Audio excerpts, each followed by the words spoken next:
Episode की शुरुआत होती है और हम रंजीत और सैमी को बातें करते हुए देखते हैं। दरअसल रंजीत सैमी को शादी के लिए प्रपोज करने के लिए आया था और प्रपोज करने से पहले वो सैमी से काफी रोमांटिक बातें कर रहा था, पर तभी हम देखते हैं कि एक अनजान ताकत उनकी तरफ बढ़ रही है और तभी रंजीत सैमी को प्रपोज कर देता है। और इससे पहले कि रंजीत सैमी को रिंग पहना था, वो जिन उसके पैर पर काट लेता है और वो रिंग पानी में कहीं गिर जाती है और तभी उन दोनों को वो खौफनाक जिन दिखाई देता है और वो जिन उनकी तरफ बढ़ने लगता है, जिसे देखकर दोनों काफी डर जाते हैं और वो जिन सैमी को पानी में खींच लेता है। आखिर ये सब क्यों हुआ, ये हमें स्टोरी में आगे पता चलेगा। जिसके बाद स्टोरी प्रेजेंट में आ जाती है, जहाँ हम चंदू के माता पिता को देखते हैं जो चंदू को डांट रहे थे क्योंकि उसने उसके पिता की जेब से पैसे चुराए थे।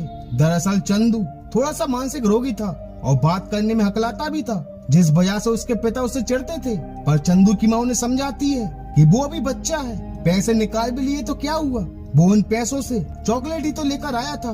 पर उसके पिता अभी भी उससे नाराज थे और तभी चंदू कहता है हाँ सब मेरी ही गलती है, सब मेरी गलती निकालो, मैं तो बस ऐसे ही हो गया, कोई जरूरत नहीं थी मेरी। आप सिर्फ रंजीत को प्यार करो, मुझे नहीं। आपको तो बस वही पसंद है। आप कहते हो कि मैं रंजीत को भैया बोलूं, नहीं बोलना मुझे भैया।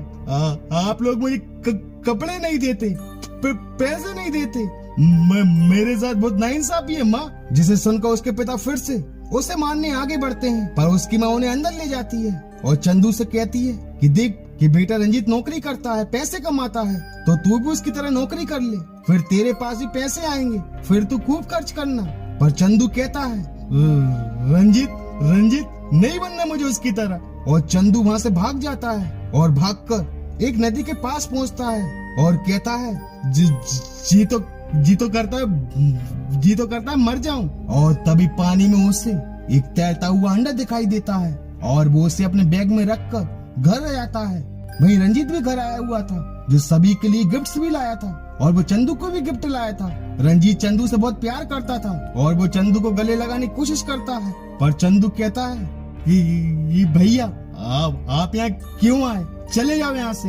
पर रंजीत कहता है मेरे भाई नाराज है मुझसे, देख मुझे पता है पापा हरदम तुझे डांटते रहते हैं, तू ऐसी गलती क्यों करता है। अगर तुझे पैसों या फिर किसी भी चीज की जरूरत है तो मुझसे कहा कर, मैं करूँगा उसे पूरा। चल अब गुस्सा छोड़, आ गले लग जा। और जैसे ही रंजीत चंदू को गले लगाता है, उसे जोर का करंट लगता है। उसे समझ नहीं आता कि ये क्या हुआ और चंदू वहाँ से चला जाता है। वहीं चंदू काफी परेशान था, वो खुद के साथ होने वाले व्यवहार से परेशान था और कहता है कि मुझे नहीं रहना इस घर में, चला जाऊंगा, मैं मर जाऊंगा। और वो अपना बैग पैक करने लगता है, पर तभी उसे एक आवाज आती है, तेरी हर मांग मैं पूरी करूं, तुझसे दूर हर मजबूरी करूं, मैं तुम्हें कुछ दूंगा, मैं तुमसे कुछ लूंगा, मैं भूखा हूँ तुम्हारी आत्मा का। जिसे सुनकर चंदू डर जाता है और कहता है कौन है यहाँ। और तभी वो अंडा चमकने लगता है और फूट जाता है, जिसमें से एक हाथ बाहर निकलता है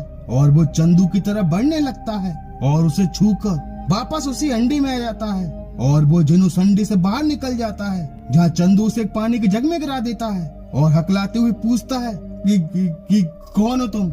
जहाँ वो जिन उससे कहता है कि मैं तेरी हर मांग हर इच्छा पूरी करने आया हूँ, जो तू चाहता है तुझे सब मिलेगा। जहाँ चंदू कहता है सच में तुम मेरी हर इच्छा पूरी करोगे, तुम मेरी इच्छा है मेरा ये हकलाना बंद कर दो। जहाँ वो जिन कहता है कर दूंगा, पर तुझे हर इच्छा के समय ये मंत्र बोलना होगा, तेरी हर मांग में पूरी करूं, तुझसे दूर हर मजबूरी करूं, मैं तुम्हें कुछ दूंगा, मैं तुमसे कुछ लूंगा, मैं भूखा हूँ तुम्हारी आत्मा का।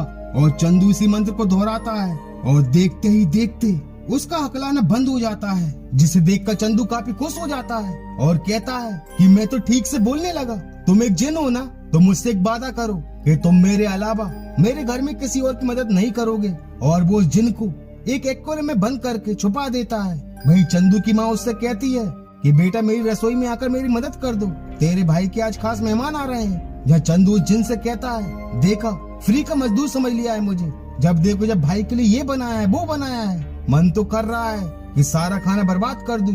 और ये कहते हुए उसे आइडिया आ जाता है कि ऐसा ही करना पड़ेगा। और वो किचन में आकर माँ के काम में हाथ बटाने लगता है और कुछ सामान लेने के लिए किचन से बाहर चला जाता है और वही मंत्र पढ़ता है। और तभी हम देखते हैं कढ़ाई में सब्जी की जगह कीड़े अतरा रहे हैं, जिसे देखकर माँ जी काफी शॉक्ड हो जाती हैं। और तभी कढ़ाई हवा में उड़ने लगती है और उस कढ़ाई से वो जिन का सर बाहर निकलता है, जिसे देखकर माँ जी काफी डर जाती हैं और जोर से चिल्लाती हैं और आवाज सुनकर सभी उनके पास आ जाते हैं। जब माँ जी कहती है कि मैंने कढ़ाई में एक भूत देखा, और जब वो दोनों कढ़ाई में देखते हैं तो उन्हें भी कढ़ाई में कीड़े ही कीड़े नजर आते हैं और माँ जी की तबीयत बिगड़ जाती है। और चंदू ये देखकर खुश हो रहा था और वो जिन से जाकर कहता है कि थैंक यू मेरी मदद करने के लिए। और हम देखते हैं कि चंदू का चेहरा नीला पड़ने लगा है। वहीं हम देखते हैं कि सैमी भी रंजीत के घर आ जाती है। दरअसल वो सारे पकवान सैमी की फैमिली के लिए ही बन रहे थे, क्योंकि दोनों के परिवार शादी की बात आगे बढ़ाना चाहते थे, पर चंदू ने सब खराब कर दिया। इसलिए सैमी माँ जी से मिलने आई थी और सैमी को देखकर रंजीत के माता पिता भी काफी खुश होते हैं कि रंजीत ने काफी अच्छी लड़की पसंद की है। पर जब चंदू सैमी को देखता है तो कहता है कि सारी अच्छी चीजें बस रंजीत के ही नसीब में है। अब इस लड़की को ही देख लो, कितनी सुंदर है, इसे तो मेरे पास होना चाहिए मेरी पत्नी बनकर। और रंजीत भी सैमी को चंदू से मिलवाता है और कहता है कि मेरा भाई थोड़ा शर्मीला है। पर शर्मीला तो दूर, चंदू के मन में तो कुछ और ही चल रहा था। और जब सैमी चंदू से हाथ मिलाती है तो उसे भी एक जोर का झटका लगता है। उसे समझ नहीं आता कि ये क्या हुआ। और तभी सैमी देखती है कि चंदू की आंखें और चेहरा नीला पड़ गया है। वो रंजीत को भी कहती है, पर इससे पहले कि उसके नीले चेहरे को कोई देख पाता, वो वहाँ से भाग जाता है और अपने कमरे में आ जाता है और कहता है कि जो भी अच्छा होता है वो सब मेरे भाई के साथ ही होता है। सैमी सिर्फ मेरी होगी, मैं उसे हासिल करूंगा। और जब वो अपनी शक्ल आईने में देखता है तो उसे पता चलता है कि सच में उसका चेहरा नीला पड़ गया है। और वो जिन से कहता है कि जिन ये सब क्या कर रहे हो मेरे साथ, देखो ये सब खेल खेलना बंद करो मेरे साथ और ये सब हटाओ और मेरी बात सुन। मैं चाहता हूँ कि सैमी मेरी हो जाए और मेरे भाई से अलग हो जाए। और चंदू उस मंत्र को बोलता है और जिन उसकी इच्छा पूरी कर देता है। वहीं माँ जी रंजीत को एक रिंग देती है सैमी को प्रपोज करने के लिए। पर ये देखकर चंदू काफी चिढ़ रहा था, जहाँ रंजीत भी उसकी नीली आंखें और नीला चेहरा देख लेता है और चंदू रंजीत को धक्का मारकर वहाँ से चला जाता है। जिसके बाद हम वही सीन देखते हैं जो एपिसोड की शुरुआत में देखा था, जहाँ रंजीत सैमी को प्रपोज कर रहा था और जिन ने रंजीत के पैर पर काट लिया था और सैमी वहाँ से गायब हो गई थी। जहाँ रंजीत उसे हर तरफ ढूंढता है पर सैमी उसे कहीं दिखाई नहीं देती। पर तभी उसे चंदू दिखाई देता है जो काफी बदला बदला सा लग रहा था, जिसके हाथ में वही रिंग थी जो रंजीत सैमी को पहनाना चाहता था। और तभी चंदू भी वहाँ से गायब हो जाता है और वहीं हम सैमी को देख पाते हैं जो चंदू के कमरे में बेहोश थी। और जब उसे होश आता है तो उसे समझ नहीं आता कि वो यहाँ कैसे आई। और तभी उसे वो जिन दिखाई देता है और वो भी उसके बस में हो जाती है और वो चंदू से अपने प्यार का इजहार कर देती है और चंदू उसे वो रिंग पहना देता है और दोनों गले लग जाते हैं, जिसे देखकर चंदू काफी खुश हो रहा था। और तभी रंजीत भी घर आ जाता है और चंदू से पूछता है कि बता सैमी कहाँ है। पर चंदू कहता है कि मुझे क्या पता, वो तो आपकी गर्लफ्रेंड है, आपको पता होना चाहिए ना। और रंजीत उस कमरे में हर तरफ ढूंढता है पर सैमी उसे नहीं मिलती। और जैसे ही वो उस अलमारी के पास जाता है जिसमें उस जिन को छुपा कर रखा था, वो उस अलमारी को खोलने लगता है। और तभी चंदू जोर जोर से चिल्लाने लगता है कि माँ भाई मुझे मार रहा है, और चिल्लाते हुए बाहर चला जाता है। जब रंजीत आकर कहता है कि माँ ये झूठ बोल रहा है, इसने मेरी सैमी को कहीं छुपा कर रखा है। और वो सभी को सारी घटना के बारे में बताता है। पर चंदू कहता है कि ये भी तो हो सकता है कि सैमी को कोई और पसंद आ गया हो और वो उसके साथ चली गई हो। जिसे सुनकर रंजीत और भड़क जाता है और कहता है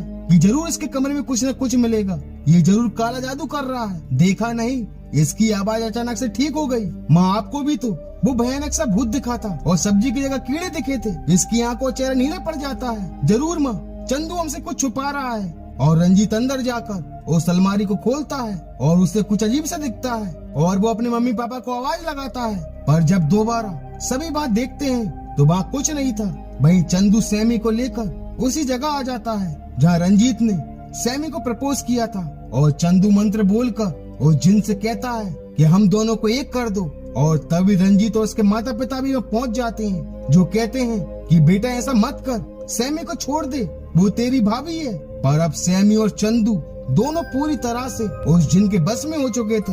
जहाँ चंदू उस जिन से कहता है कि जिन, मैं चाहता हूँ कि तू मेरे पूरे परिवार को खत्म कर दे।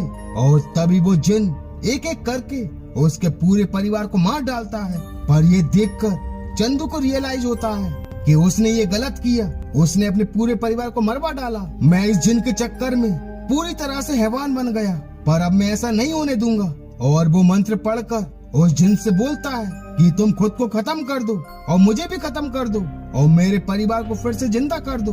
और उसके ये कहते ही वो जिन और चंदू खत्म हो जाते हैं। सैमी भी अपने होश में आ जाती है और चंदू का पूरा परिवार भी वापस से जिंदा हो जाता है। और चंदू मरने के बाद अपने परिवार से अपने किए की माफी मांगता है, पर चंदू की आत्मा किसी और को दिखाई नहीं देती। और इसी के साथ इच्छा पूर्ति जिन इस एपिसोड का दी एंड हो जाता है। तो मिलते हैं अगली हॉरर स्टोरी में। And thank you so much for watching this video.